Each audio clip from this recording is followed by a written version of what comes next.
His top aides as demonstrations continue against his leadership in the southern part of Iraq. And in this country, a United Airlines 737 crashes in Colorado. All aboard are killed. This is NBC Nightly News, reported by Garrett Utley. Good evening. Officially, it may not have been a surrender. No formal documents were signed. No swords or sidearms were handed over, but clearly it was a capitulation. And it happened in a tent in the desert of southern Iraq today. Military commanders of both sides in the war met, and the Iraqis accepted the conditions set before them, including the release of all prisoners of war. And this evening, there are reports that some American POWs have already been freed. Tom Brokaw was at the desert meeting. They'll be checked by your security. How you doing? General Schwarzkopf was, as usual, in command of the situation when he arrived at the captured airstrip in southeastern Iraq. Now, I don't want him embarrassed in any way, right? No, sir. Okay, I don't want him humiliated. I think it'll be fairly routine.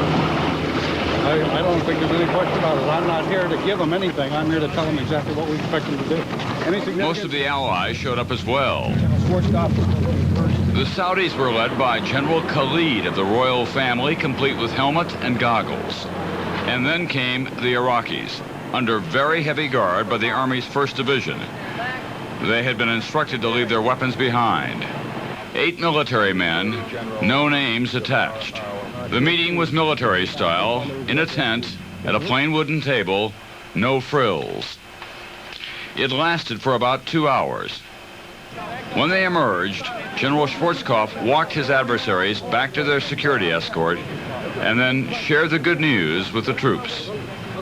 I am very happy to tell you that we agreed on all matters. Some of the subjects that were discussed were control measures to ensure that armed units of the coalition do not come in contact with armed units of the Iraqi military that result in any more deaths. The most important point that we discussed was the immediate release of all prisoners of war. We have agreed that this release should be immediate. General Schwarzkopf stayed behind to share some time with the troops, and then he returned to Riyadh, flying once again through the burning oil wells of Kuwait. One more demonstration of Saddam Hussein's disastrous legacy in the Persian Gulf. So this desolate corner of Iraq now joins a long list of historic sites where the United States has received the enemy and dictated the terms for surrender. Yorktown, Appomattox, the USS Missouri. Those may have been longer and costlier wars, but they were no more important to the young men and women who won this war in such a decisive fashion. Tom Brokaw, NBC News, in southeastern Iraq. He still has is very hard to measure. In Baghdad, Tom Aspel, who filed this report under Iraqi censorship. These are the first pictures of Saddam Hussein released here in more than a week. According to the Iraqi news agency, this meeting was held somewhere in Iraq Saturday. Decisions were made to restore electricity, reopen schools, and demobilize some of the older conscripts in the Iraqi army. The videotape, recorded without sound, was made available to Western news agencies here in Baghdad this evening. Another videotape, this one shot today, showed Saddam Hussein chairing a meeting of his Revolutionary Command Council and leaders of the ruling Ba'ath Party. Officials here say the leadership discussed progress in the ceasefire talks and plans for wide-scale reconstruction. On the streets, people heard today that Iraq has agreed to all of the conditions laid down by the U.S. and its allies to cement the ceasefire. Now they wait to hear news of the Allied pullback from territory they occupy in southern Iraq. Baghdad Radio has been broadcasting its version of events in a series of commentaries. Iraq has been victorious because it stood for right against evil, and because Iraq did not bow to the political demands of the West, it says. There have been no detailed accounts of the fighting, nor lists of casualties released here yet. This man, Omar, he wouldn't give his family name, came back to Baghdad this morning after 66 days at the front lines on the Kuwait-Saudi Arabian border. His cousin was killed beside him, so was another man, a neighborhood friend. He won't talk of the fighting, other than to say he never wants to see another war. There has been some good news here. Limited electricity is now available in some areas of the capital. It's only for an hour or two every night at the moment, but it's the first in nearly 7 weeks. It's enough to power the television station. Tonight's programming is a little singing and dancing and an Egyptian movie. No scheduled news broadcast yet.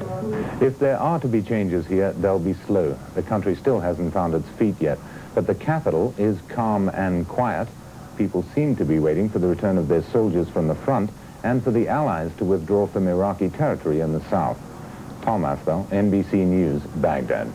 Reports of chaos in the southern part of Iraq, the area closest to the battle zone. The French news agency reported today that thousands of Shiite Muslims have taken up arms against Saddam's regime in 4 locations, including Basra. That's the country's second largest city, and that's the military command center that suffered such heavy bombing during the war.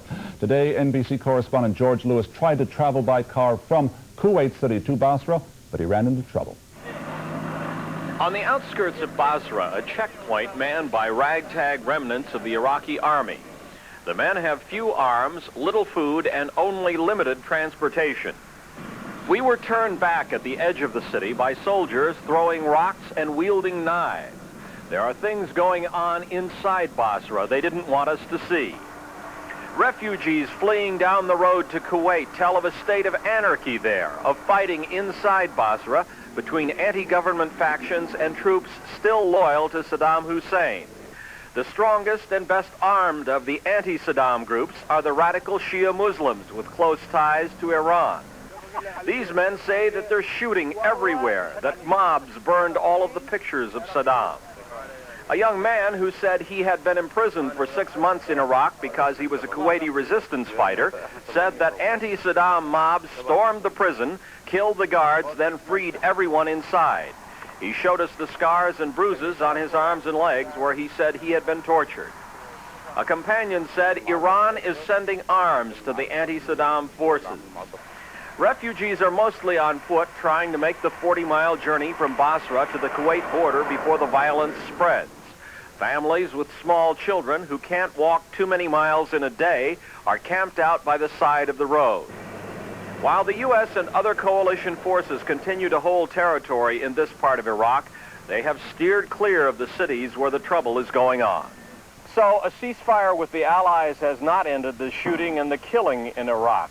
A country in ruins now beginning to be torn up by internal strife. George Lewis, NBC News, on the outskirts of Basra, Iraq.